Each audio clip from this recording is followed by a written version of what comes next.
But the first initial question I'd just like to ask before we bring up Nicola from Airbnb is simply, if we can go to our question please. How many of you are customers already here? How many people here have used Airbnb or booked accommodation through Airbnb?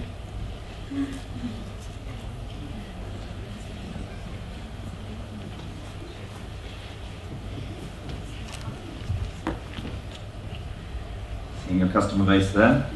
Yeah. Oh, coming on. It's getting there. Wow, okay. I think okay, so definitely still more no's than yes, but I think you can see your market growth happening there in front of you in this room at least. Okay, so to talk about what's happening with Airbnb worldwide and particularly locally here in Africa, Nicola has joined us from London today. He's responsible for this region for Africa for Airbnb, so please give a warm Cape Town welcome for Nicola.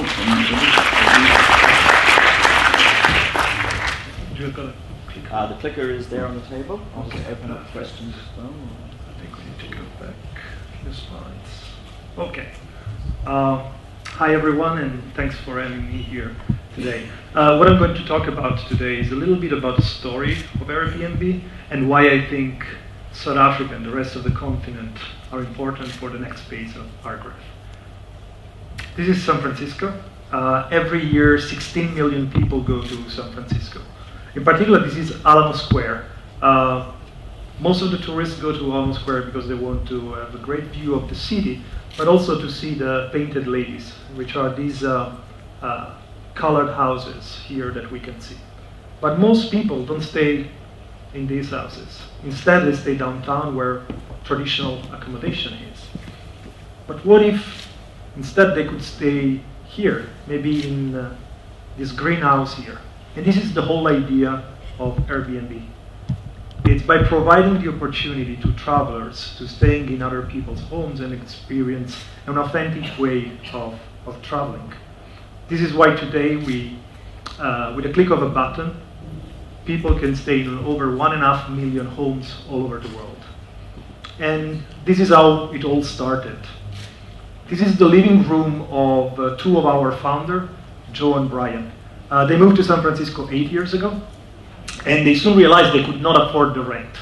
So at the same time, there was a design conference in San Francisco. So they just thought, what if we just transform our living room into a bed and breakfast? Joe just came back from camping, and he had 3 air mats. So what they did, they just inflated the 3 air mattresses, and this is how our bed and breakfast started. That weekend, during the design conference, Brian and Joe hosted Michael, Amol, and Kat, and this was the first Airbnb community. 5 people, 1 home. And none of them had any idea of what this would become, 8 years later. Michael and Amol and Kat wanted a place to stay during the conference. All the hotels were booked.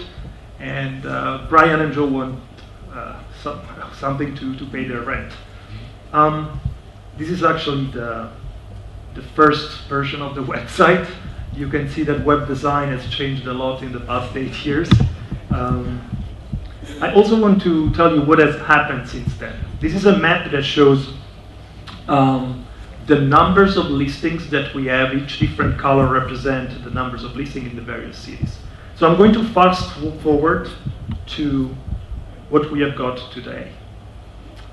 In 2014, we can see that Europe represents over 50% of our business, and South Africa is our major markets in Africa. We have over 1.5 million homes around the world. We are in 34,000 cities and 191 countries. I'm going to talk about 2 cities, the most iconic cities that we have, just to give you an idea on how Airbnb has been growing in the past 7-8 years. This is Paris, and each blue dots represent an hotel in Paris. What I'm going to do now is to overlay the Airbnb that we have got in the city. Paris is our largest market. We've got 55,000 listings and growing. And this is New York. I'm going to do the same, so there will be no surprises. The blue dots are the hotels, and the red dots here represent all the Airbnb. There is perhaps the most important things that I would like to highlight in this slide is the fact that all the Airbnb are everywhere. They're not in just one district. They are in every part of the city. You see, Brooklyn is full of Airbnbs, and this is why I think it's a new way of traveling. It's a new way of benefiting the cities, having an impact on all different places. This summer, millions of people traveled on Airbnb. They met people from Paris. They met hosts from New York. They were able to explore neighborhoods, explore local shops. In 2010, there were 47,000 people that used Airbnb. This summer, were 17 million. It's a 353x growth in 5 years. On a typical night, one of the best nights for us was the 8th of August. Nearly 1 million people, 1 million guests traveled on Airbnb in 150 countries, from Madagascar to Greenland. And they were not just staying in typical homes. 10,000 of them stayed in tree houses, 12,000 of them stayed in yurts, and nearly 13,000 stayed in castle. Our product is not just a platform. It's a community of people. It's a window to the real world. So you can stay in a beautiful house like this one in Paris, or you can stay in a room in San Francisco for less than $70. You can so save money, but also staying in unique location. This is a house that was designed by Frank Lloyd Wright. So there are so many also houses designed by famous architects.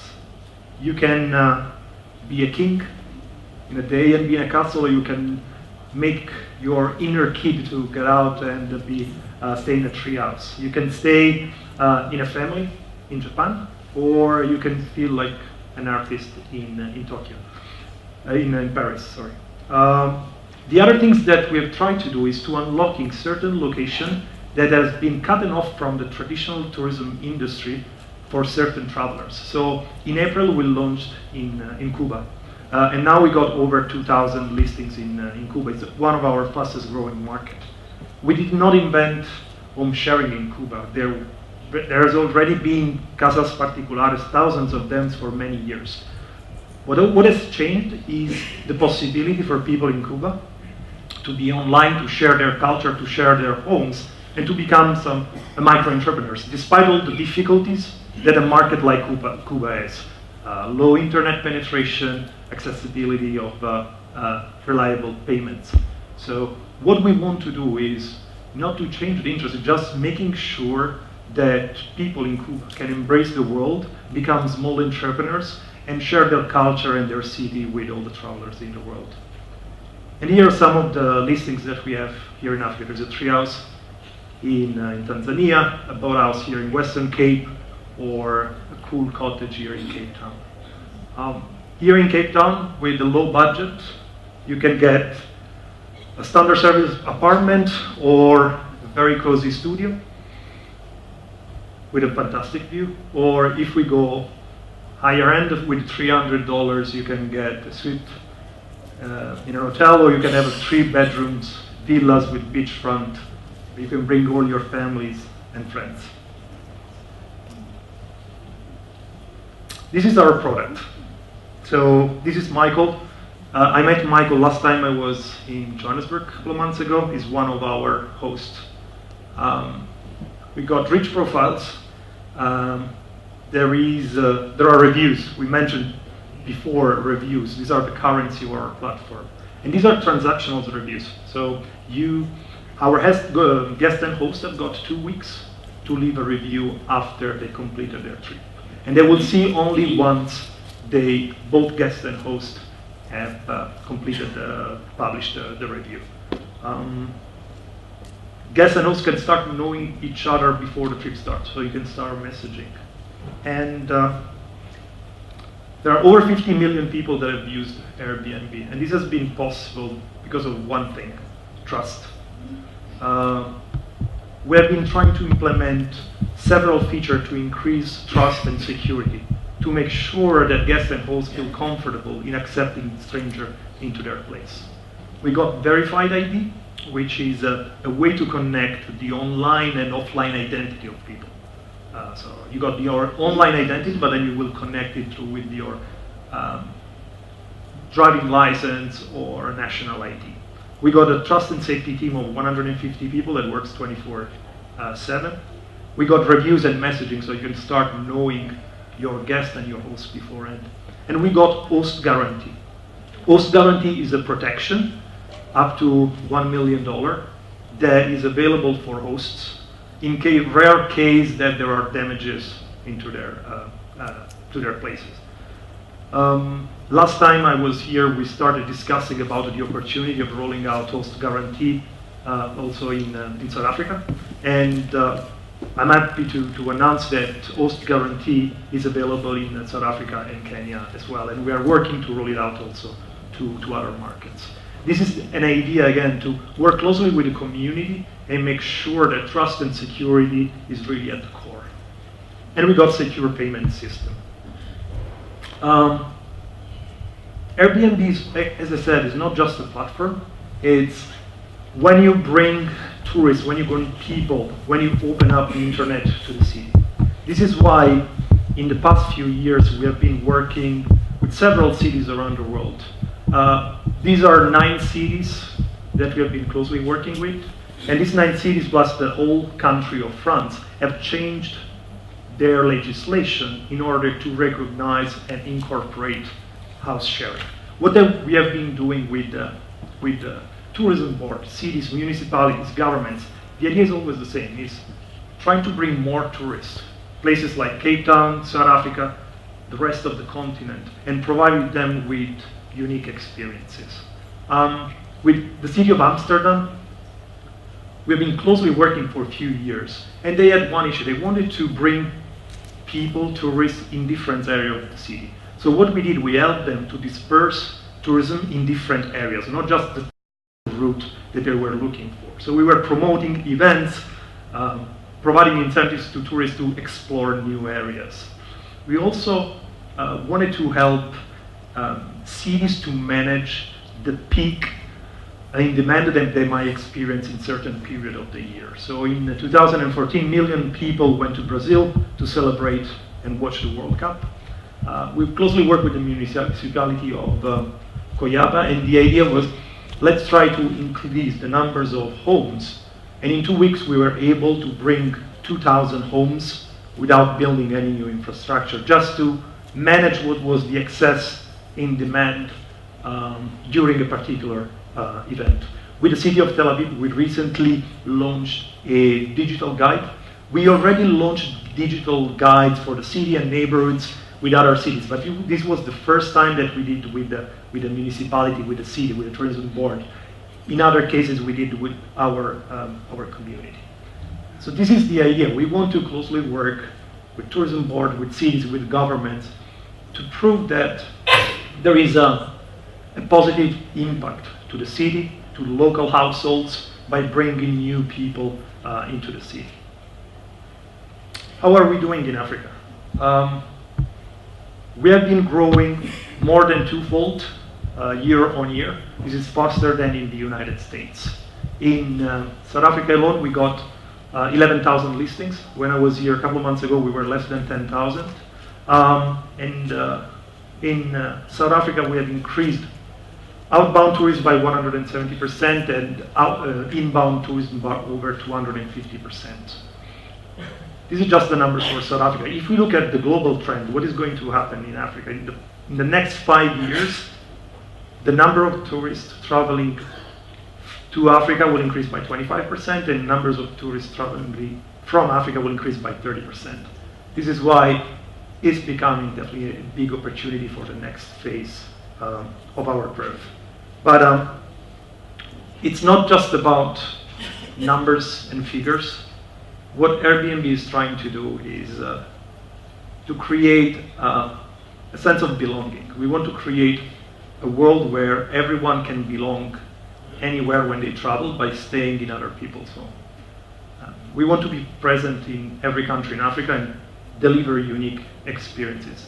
And at the same time, create a new generation of entrepreneurs. The people that are proud of their city, that they want to share their culture, the insight of the city. I arrived this morning and right 10:30 went straight to my Airbnb home. I met the host and she asked me, do you know Airbnb? Have you ever used Airbnb before? And I told her, actually, I'm working for Airbnb. She said, oh, great. And you could feel the passion that she had. She has been doing this for a while. And she said, you know what? I'm organizing a meetup. I'm bringing together all our community. We organize it because it's important. And this is the way Airbnb has been growing in South Africa and other emerging markets. To be honest, we haven't done much. It's been a lot of word of mouth. Now, I'm here and I'm planning to increase our presence, start working with the partners on the ground because there is a unique opportunity. And I think it's about, as I said, connecting people around the world. It's creating that sense of belonging that everywhere you are going to go, you are going to find people that are keen to share the beauty, the hidden gems of their cities. It's about unlocking cities and neighborhoods. This is why I want to work and partner with tourism boards, cities, governments, to bring more tourists to South Africa and the rest of the region, to bring tourists in areas where they wouldn't otherwise have been going. And it's about create a world where you can belong anywhere. Airbnb's business is not just about accommodation. It's about experiences, and it's about creating this world of belonging. Experiences, imagine I've been, for the past 10 years, you can get from my accent I'm Italian, so, but for the past 10 years I've been living and working across Africa and the Middle East. And when I was living here in Namibia, I always said to my friends, please come over. It's a once-in-a-lifetime opportunity that the continent, this country can offer. So it's about experiences and creating that sense of belonging where the cities are not just cities, but becomes community again, and where people can feel that they are at home wherever they are in the world. Thank you.